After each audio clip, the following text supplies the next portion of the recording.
This election, I think there are three main features, that is quite clear that we can observe in this election outcome. One is that the turnout is somewhat low.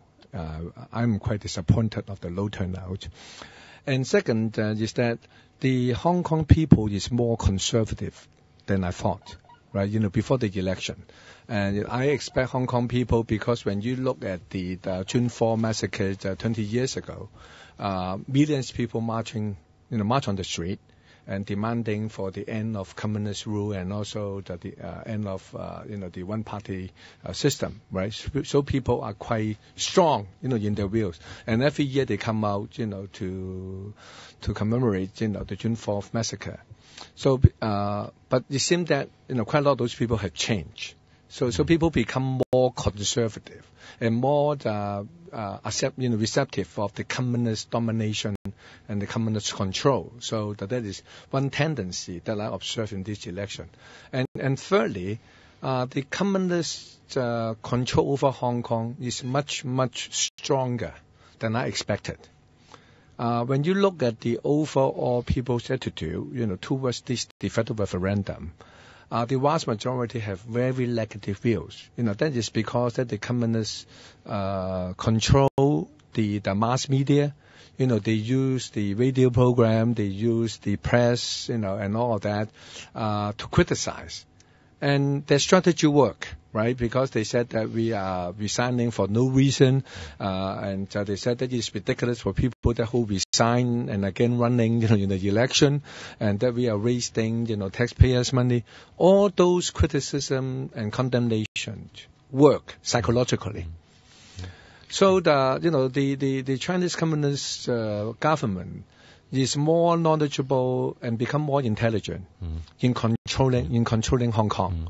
So I think that we are facing a more sophisticated and more intelligent opponent now. So the pandemic have to really gather themselves to rethink the things again. I mean, it is not like 2003, for the Article 23 issue. At that time, they create a lot of bundles, one after another, and they create chaos for themselves. But now they learn from the past.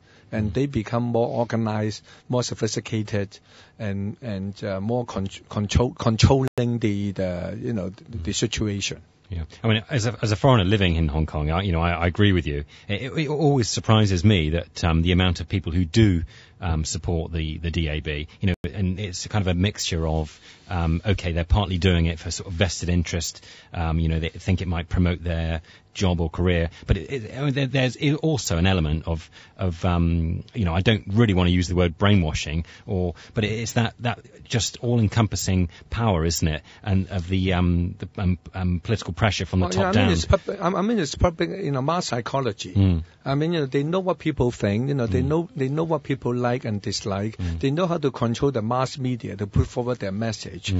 So they know to use all kind of mechanism, ways and means to achieve their ends. That is very horrible. And they're very, very clever, actually, isn't it? But the irony here that Albert, when we say brainwashing, whatever, we usually think that the youths, which usually be easier to be brainwashed, just look at the Red Guards during the Cultural Revolution. Yeah. But no, we don't see the case this time. I mean, on the other hand, it's quite the opposite. We see lots of youngsters coming out this time, volunteering, using Facebook, MSN, Twitter.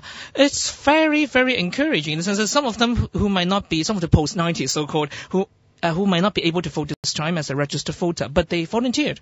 So, I mean, it's quite a scene this time. I think this is quite alarming for the government. Yeah, there are two different things here. For those people who are influenced or who were being influenced by the mass media, the communist strategy worked 100%. But for those people who didn't follow much of the mass, media, through the internet. And the new generation. Because the new generation didn't listen to the radio, they didn't read the newspaper, they didn't see the TV-based news, they learn most things through the internet. Then that is a different story.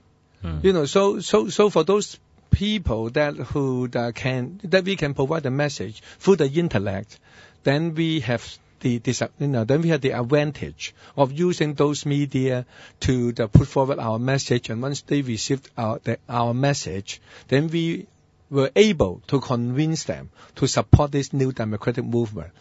So you see Hong Kong is being dichotomized, right? You have the mass media, easily controlled by the communist, Chinese because of their control over the mass media. But in another hand, you have the younger generation, that learn the thing through the intellect. That in that aspect, that the Chinese government cannot do much. Particularly, Matt, in the last show we talked about the Tertiary 2012. I mean, you also have people in higher education, the students are coming forward to run in the election as well, and I think this really energizes the whole de facto referendum, because you do have so many youths coming out this time, and I think for the next election in 2012, that force will be the impact will be unimaginable. Well, but you have to be very cautious as well, because for the younger generation, they may form their own groups. They may have their own approach and strategy. You may have 10 different candidates in 2012, and they will split your vote. Splitting effect. Because that will be, that is two sides of the coin. In one way, you have more younger generation participating. That is good, but in another sense, they may become a new political force, which being of thinking may be different, maybe similar to us, but they want their own, but they may want to run their own campaign, and they want to be, his own contender, in the election. So in terms of election outcome, for that change, is it contributing, to the positive outcome of the election or not? That is another issue. And if there are really going to be some vote splitting effect, and that would potentially, the LSD would particularly be being harmed, because they are your potential because voters. That the Chinese communists will use all kind of ways and means to support those another radical groups to split out your vote. They have so many, they have 10,000 different ways to do that, and since they cannot control, then they will mobilize them, so, become your enemy. The double-edged sword here we're talking about. Yeah, and I'm just asking you a bit about going back to the actual election in terms of what actually happened, the result. The most interest there was in Raymond Wong's seat, wasn't it? And in that regard, that particular contest that he won the seat against Pamela Pak was. In some ways, that was a good result for the democracy movement, wasn't it? Because I think the government forces, it was pretty clear that they were between the lines trying to encourage their people